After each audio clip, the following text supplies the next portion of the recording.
I was I was the editor of the Indian Express for most of '96 and the early part of '97.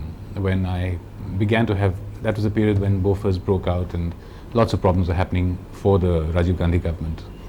I had differences with Ramnath Goenka, the owner of the Indian Express, which, to cut a long story short, eventually led to my leaving the newspaper. And after I left the newspaper, I really had this question of what to do, because there weren't that many jobs going for editors. So I was surprised one day to get a phone call from Gopi Arora, who was working in the Prime Minister's office as additional secretary. And this was sometime in June, the summer of '97. And I went to see him. He asked me to come across. And after the pleasantries were over, he said, "What are you doing now?" So I said, "Not very much." He said, "Would you like to work for the government as somebody who helps in getting the media message across?" It didn't come as a surprise to me, because I've known Rajiv, I had known Rajiv for a long time, and I'd seen a lot of things happen from the point of view of being, on the one hand, a professional editor, on the other, a personal friend.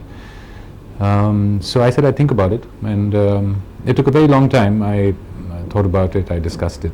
It meant a big change. In this country, you don't have people switching from government to newspaper and back, as you have in America, for example, or even in other countries.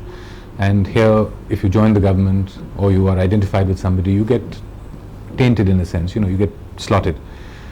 So I thought about it, and then I discussed it with Rajiv at some point, I can't remember exactly when, and I decided to do it, yes.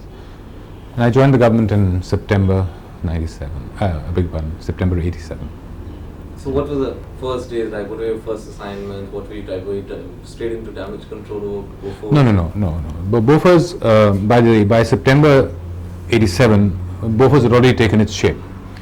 What happened to Bofors happened in the months of April and May. The initial reactions of the government, the initial statements, the confusion that was caused, all that had already happened. And by the time I came to the government, people had made up their minds. I'm talking about the people at large. The positions were hardened. All this business about coming and going from the Bofors headquarters, the resignations that had to take place had already taken place. All this had happened. So Bofors was not the kind of thing that I had to worry about. And there was a JPC on Bofors and stuff like that. So all that was underway. My first days were spent simply in trying to understand how the government worked. I had one view of government as a journalist. It was completely different. I was not in the Prime Minister's office, I was in the Ministry of Information. And basically what happened was I began to learn about communication within the government.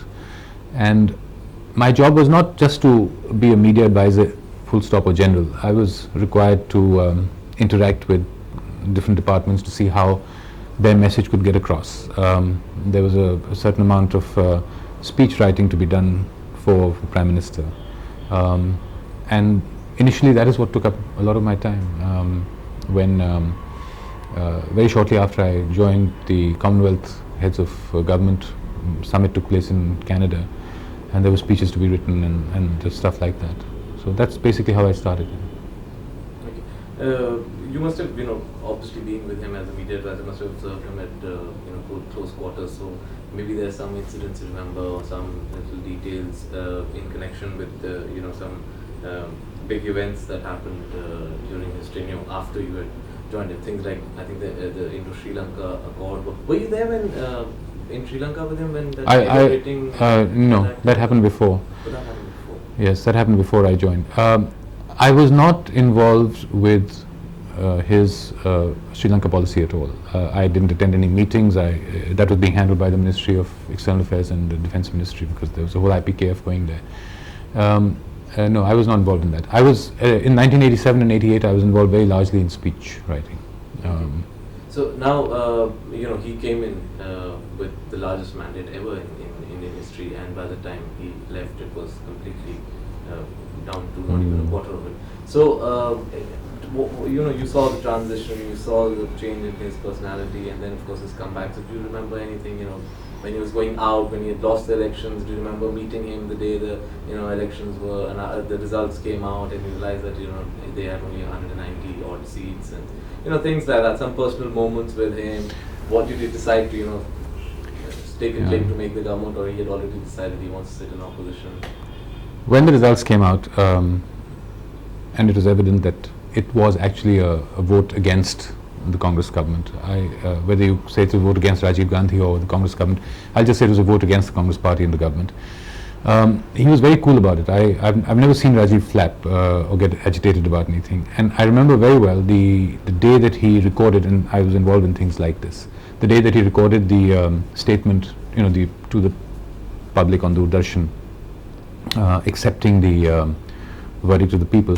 I mean, he wrote it out mostly by himself with his own words, and it came straight from the heart. He had obviously some regrets, but his regrets were not that he lost an election. His regrets were that his work was unfinished, the things that he wanted to achieve for his government would come to an end, and that the situation was such that the succeeding government would not be as stable, and therefore clear-cut policies may not be possible.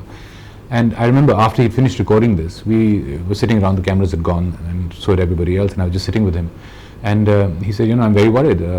So I said, it's really not your responsibility. He says, I know it's not my responsibility, but the fact is there's so much undone, so much to be done. And at that time, if you remember, we'd entered the coalition era, and the governments fell immediately, very soon thereafter. But it was a pretty hopeless prospect at that time. There was a sense that the Congress party had got what it deserved because it hadn't done a good job of governing. This was the public's verdict. On the other hand, there was no reason for thinking that what was coming in its place was going to deliver any goods, and it didn't. The period from his 89 to 91, were you with him? And when I left the government in December 89, shortly after the result, a week or so after the result was announced. And then I had the personal problem of having to find an income to do something. I need a job. I needed a job.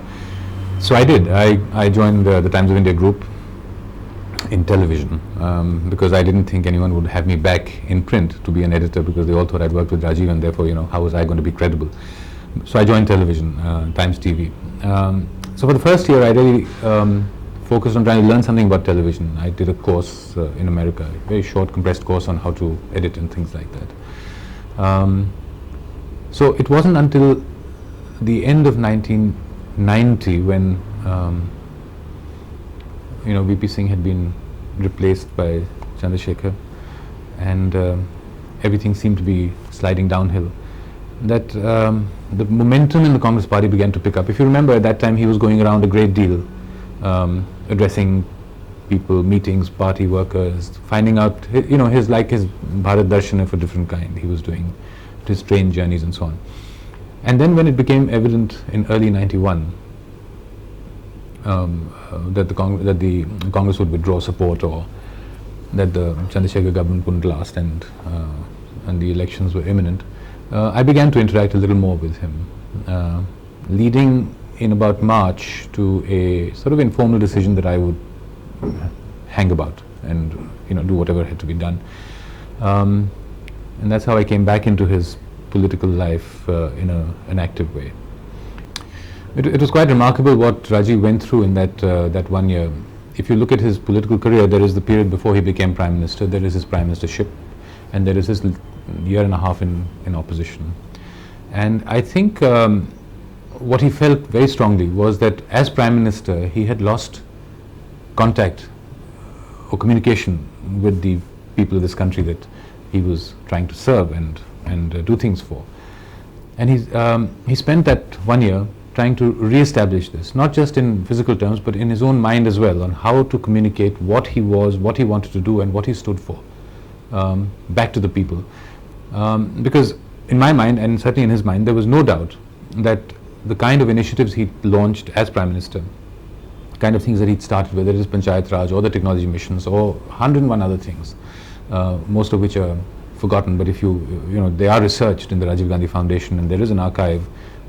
There's a series of volumes that have been produced which actually tell you a huge amount, very thick volumes, on why is it that this was not communicated effectively enough to people, and why didn't they therefore respond positively to the Congress party instead of worrying about Bofors and whether it's the Muslim bills that were the Shah Banu case that was a problem, and other things like that. So he went back on a learning experience, and that showed very clearly. I wouldn't say he was a changed man, because in essence he was always the same Rajiv Gandhi, whether he was out of office or in office or before he was in politics. But in his political instincts, he had sharpened them. He had come to realize a lot of things, I think. And all this was evident in the way he approached problems, the kind of things he was beginning to say.